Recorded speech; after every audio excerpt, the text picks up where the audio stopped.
Hello friends, welcome to SSC coaching centre. दोस्तों, आज के वीडियो में देखेंगे हम रीजनिंग के प्रश्न और बहुत ही अच्छे प्रश्न हैं, तो पूरा वीडियो देखिएगा। चलिए स्टार्ट करते हैं। पहला प्रश्न है 73 प्लस 75 प्लस 78 प्लस 57 प्लस 197 को 34 से विभाजित करने पर शेष क्या बचेगा।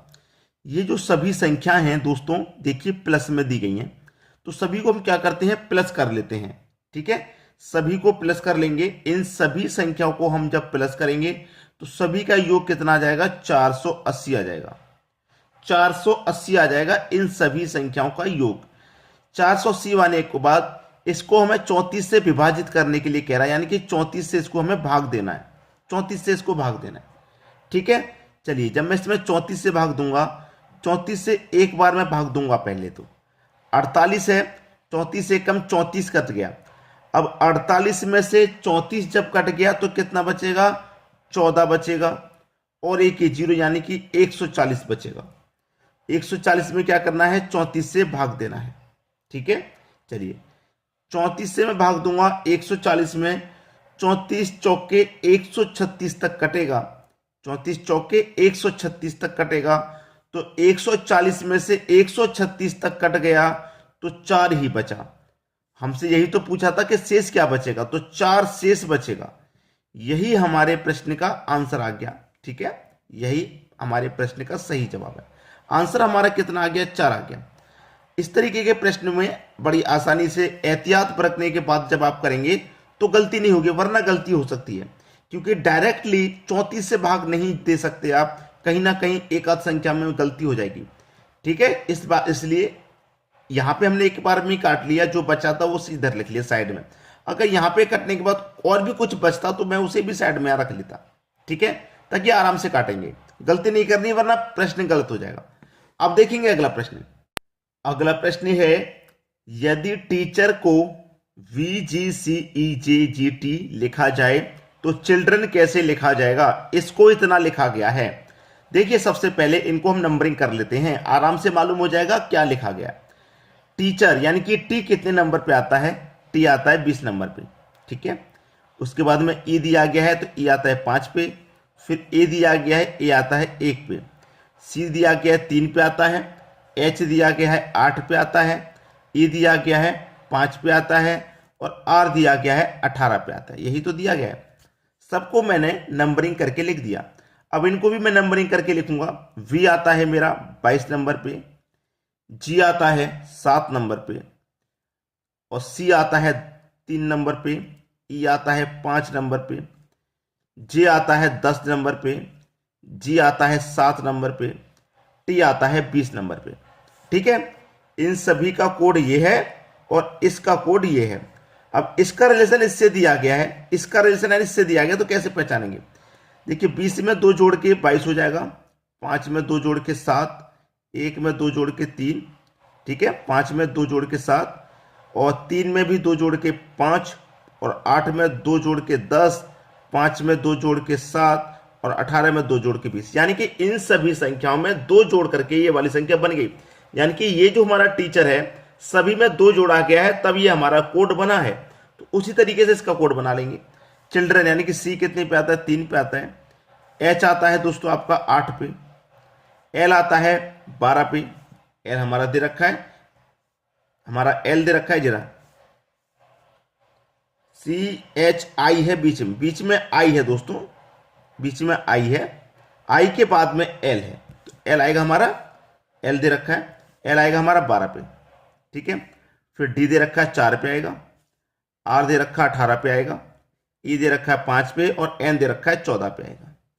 अब देखिए ऊपर वाली संख्या में सभी में 2 जोड़ के नीचे वाली बनी है, तो इन सभी में 2 जोड़ दूंगा, यानी कि 3 में भी 2 जोड़ दूंगा 5, 8 में 2 जोड़ दूंगा 10, 9 में 2 जोड़ दूंगा 11, ये 14 हो जाएगा और ये 6 हो जाएगा, ये 20 हो जाएगा और ये 7 हो जाएगा, ये 16 हो जाएगा।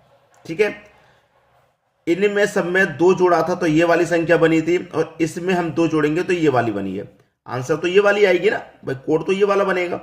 अब देख लीजिए 5 पे कौन सा अक्षर आता है, ई आता है, 10 पे आता है जे, 11 पे आता है के, 14 पे आता है एन, 6 पे आता है एफ, 20 पे आता है टी, 7 पे आता है जी, 16 पे आता है पी।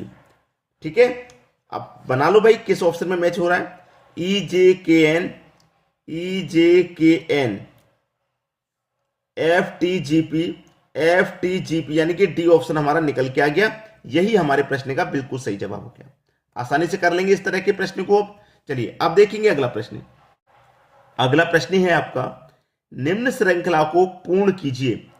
9, 25, 49, क्वेश्चन मार्क 121, एक श्रृंखला चल रही है यहाँ पे, इसको हमें पूरा करना है। बीच में जो मिसिंग दिया गया है, यहाँ पे जो संख्या आएगी वो हमें इसे लाके पूरा कर देना है। ठीक है, चलिए यहां देखिए क्या हो रहा है। ये 9 है, 9 यानी कि 3 का स्क्वायर। ये 25 है, 25 का मतलब हो गया 5 का स्क्वायर। 49 का मतलब हो गया 7 का स्क्वायर। और यहां पर है 121, तो 121 मतलब हो गया 11 का स्क्वायर। तो यहां पे भी हमें कोई ना कोई स्क्वायर लेना है। तो देखिए यहां पे 3 के बाद 5 का स्क्वायर, यानी कि 2 जोड़ के स्क्वायर किया गया। फिर 5 में 2 जोड़ के स्क्वायर किया गया। यहाँ पे भी फिर 2 जोड़ के स्क्वायर कर देंगे, 7 में 2 जोड़ के स्क्वायर कर देंगे, फिर 9 का स्क्वायर, फिर 9 में भी 2 जोड़ के कर देंगे तो 11 का स्क्वायर। इसका मतलब यहाँ 9 का स्क्वायर आएगा। तो 9 का स्क्वायर होता कितना है, 81 होता है। यानी कि सी ऑप्शन, वो बी ऑप्शन सही, सी नहीं बी ऑप्शन सही हो गया। ठीक है, इसमें पहचान एक तरीका था। और देखिए ये सभी संख्या स्क्वायर में दी गई हैं, तो यहाँ ऑप्शन में आप चेक कर सकते थे कि कौन सी संख्या स्क्वायर में, या एक ही संख्या थी जो कि स्क्वायर में थी। ना तो ये किसी का स्क्वायर, ना ये और ना ही ये, खाली 81 तो होता है 9 का स्क्वायर, बाकी ये तीनों संख्या तो स्क्वायर से बाहर है। तो आप अगर डायरेक्ट भी देखते समझ के तो आप बता सकते हैं कि यहाँ पे सभी संख्या स्क्वायर में, तो एक ही ऑप्शन में स्क्वायर में संख्या है, वही हमारा आंसर हो जाएगा। आप देख के बता सकते थे। अब देखेंगे हम अगला प्रश्न। अगला प्रश्न है, किसी कूट भाषा में 926 का अर्थ अपनी टाई क्लिप है। देखिए हमसे बोला कि 926 का जो अर्थ है वो है अपनी टाई क्लिप। ठीक है, अपनी टाई क्लिप है। 175 का अर्थ है 175 का जो अर्थ कहा गया है, सुराख और बटन, सुराख और बटन। ठीक है, उसके बाद में 297 का अर्थ दिया गया है। 297 का अर्थ है tie clip button, tie clip button.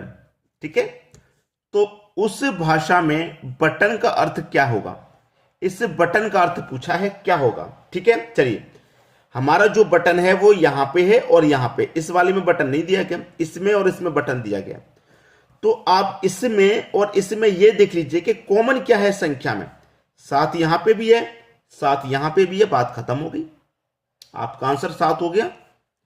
ठीक है, हो गया कि नहीं हो गया। चलिए चाहो तो मैच करके देख लेते हैं। यहां पे भी देखिए टाई है और यहां पे भी टाई है, यहां पे भी टाई, यहां पे भी टाई। कॉमन देख लो क्या है, यहां पे भी 2, यहां पे भी 2, यानी कि इस 2 का अर्थ टाई है यहां पे, तो इस 2 का अर्थ भी यहां पे टाई हो जाएगा। ये रही टाई, इस 2 का अर्थ यहां पे भी टाई हो जाएगा। ठीक है, अब चलिए यहां पे होने के बाद में अपनी बचा क्लिप। क्लिप इसमें भी है, नहीं है, क्लिप इसमें है। इसमें और इसमें देखिए क्या कॉमन है, क्लिप आ रहा है। यहां पे 9 है, 9 का अर्थ क्लिप हो जाएगा। यहां पे 9 है, 9 का अर्थ यहां क्लिप हो जाएगा। हो जाएगा कि नहीं हो जाएगा। ठीक है, अब यहां बटन बचा, यहां 7 बचा, तो 7 का अर्थ बटन हो गया। यहां पे भी 7 का अर्थ बटन हो जाएगा कि नहीं। ठीक है, अब आपके पास क्या बचा, यहां पे बचा 6, 6 का अर्थ क्या हो जाएगा अपनी। यहां बचा 1 और 5, तो 1 और 5 मतलब क्या हो जाएगा, 1 और 5 का मतलब, 1 का मतलब सुराख और 5 का मतलब और। हमको बताना है भाई बटन का अर्थ क्या होगा, तो बटन का अर्थ देखिए कॉमन देख लेना है बस। यहां पे बटन आ रहा है, यहां पे बटन आ रहा है, कॉमन देख लो दोनों में क्या है, यहां पे भी 7, यहां पे भी 7, इसका मतलब बटन का अर्थ हो गया 7। पहला ऑप्शन सही, क्लियर है। अब देखते हैं अगला प्रश्न। अगला प्रश्न है, ए बी और सी की औसत आयु 18 वर्ष है। ए बी और सी की औसत आयु 18 वर्ष है, यानी कि ए बी और सी कितने व्यक्ति हैं, 3 व्यक्ति हैं। इनकी औसत कितनी है, 18 वर्ष है। तो संख्या का गुना औसत से करने से योग पता चलता है, तो 18 त्रिक का 54 इनका योग हो जाएगा तीनों का। क्लियर है। भाई संख्या का गुना औसत से करते हैं तो योग पता चलता है, तो योग कितना हो गया हमारा 54 हो गया योग। अब देखिए आगे की शर्त क्या है प्रश्न में, बी 2 वर्ष ए से बड़ा है। जो बी है वो 2 वर्ष ए से बड़ा है। जैसे मान लीजिए बी की आयु x है और ये जो है ए से 2 वर्ष बड़ा है। बी 2 वर्ष ए से बड़ा है, जो बी है वो 2 वर्ष ए से बड़ा है। इसका मतलब जो ए है वो बी से 2 वर्ष छोटा होगा और सी से 5 वर्ष बड़ा है। जो बी है, बी 2 वर्ष ए से बड़ा है और सी से 5 वर्ष छोटा है। जो बी है ए से 2 वर्ष बड़ा है और सी से 5 वर्ष छोटा है, तो सी क्या हो जाएगा, 5 वर्ष बड़ा हो जाएगा बी से, क्योंकि यहां पे सीधा सीधा किया गया है कि ए जो है बी से 2 वर्ष छोटा है तो हमने 2 वर्ष छोटा कर दिया, और सी जो है बी से 5 वर्ष बड़ा है। भाई ये 5 वर्ष सी से छोटा है, इसका मतलब सी 5 वर्ष बड़ा हो जाएगा, तो ये हमने बड़ा दिखा दिया 5 जोड़ के। अब देखिएगा हमारे पास तीनों संख्याओं के योग हमारे पास 54 है, तो करेंगे क्या, इस योग में संख्याओं से डिवाइड कर देंगे। 3 से डिवाइड में यहां पे करूंगा, 3 से देखिए, एक मिनट रुक जाइए यहां पे, क्योंकि 3 से डिवाइड करूंगा तो वो 18 ही आ जाएगा, औसत ही आ जाएगा। हमारे पास 3 संख्याओं का औसत 18 था, योग हो जाएगा 54। अब देख लीजिए, समझ लो आराम से, पहले समझ लीजिए। यहां पे देखेंगे x, एक 2x, ये हो गया 3x, कितना हो गया भैया, ये हो गया 3x, प्लस का 5 माइनस का 2, प्लस के 5 में से माइनस का 2 घटा देंगे तो प्लस का 3 बचेगा, बराबर कितना योग है, 54 योग है। 54 ही तो है योग हमारा, 54 योग है। अब देखिएगा 3x बराबर 54 में से ये 3 इधर जाके माइनस, तो 51 बचेगा। तो x की वैल्यू कितनी हो जाएगी, 51 डिवाइड बाई 3, तो 3 से डिवाइड कर देंगे 51 को तो 70 बार में जाएगा। x का मान आ गया 17। x का मान कितना आ गया भैया, 17 आ गया। x का मान 17 है तो मैं x की जगह 17 रखूंगा और 17 में से माइनस हो जाएगा 2, तो a की उम्र 15, x 17 है तो इसका मतलब b की उम्र 17, x 17 है, 17 में जोड़ देंगे 5 तो 22 हो जाएगा। पूछा क्या है, c की आयु क्या है, तो c की आयु भाई 22 वर्ष है। पहला ऑप्शन बिल्कुल सही जवाब। उम्मीद करूंगा सभी को प्रश्न आसानी से समझ में आ गया, किसी को कोई प्रॉब्लम नहीं होगी। ठीक है दोस्तों, वीडियो देखने के लिए आपका बहुत बहुत धन्यवाद।